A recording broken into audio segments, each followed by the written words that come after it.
behind me, in New York City's Trinity Church Cemetery, lies the mortal remains of Alexander Hamilton.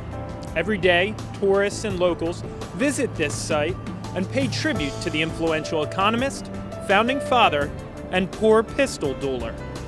They also ponder an all-too-common question: was Hamilton president? Alexander Hamilton, I think, was a president. I don't know anything about Alexander Hamilton. Wasn't he a president, one of the early presidents, if I'm not mistaken? Oh, him. Alexander, the dude who made the phone. But while public opinion seems to confirm Hamilton's tenure as commander-in-chief, there are some in the academic community who challenge this assumption. Was Alexander Hamilton the president? No, Alexander Hamilton was not the president. At any point? At any point.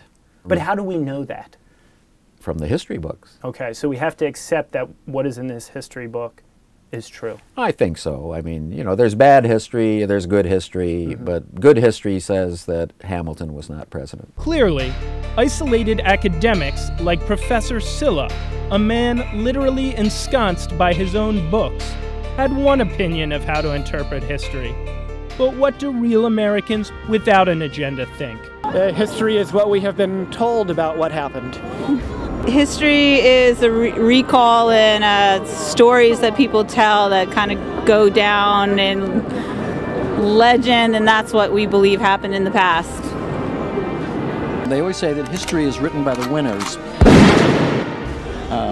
So you have to be a little careful about what you believe.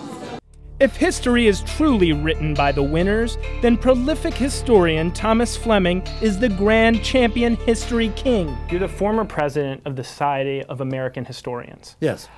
During your term as president, were there ever any members of the organization that dissented from your strict historical interpretation that Hamilton was never president? No, nobody was that crazy. There's political gain there. It sounds to me that there's no room for dissent in that organization. On that point, there isn't. Yeah, he came to New York because some people down in the West Indies where he was living, a leader. He was just a natural leader. And so when the revolution began, this again all requires some brains. You can't shoot that cannon and hit just anybody. You got to know what you're doing. You have to know some math and so forth. I grew tired of Fleming's book-based logic, so I turned to the internet for a more convenient path to the beating heart of the truth. After learning the president was born in Pakistan and Morgan Freeman had passed away, I discovered more than a few of my Facebook friends weren't indoctrinated by the so-called facts perpetrated by academia.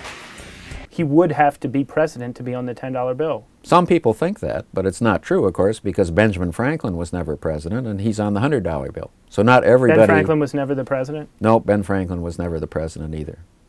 Are you sure? How can you be certain of that? Because Franklin died in 1790, Washington was the first president of the United States and took office in 1789. So because these people keep dying, there's probably a good chance they weren't president? Yes, if they're not elected before they die, I would say it's a probability of 1 that they were not president.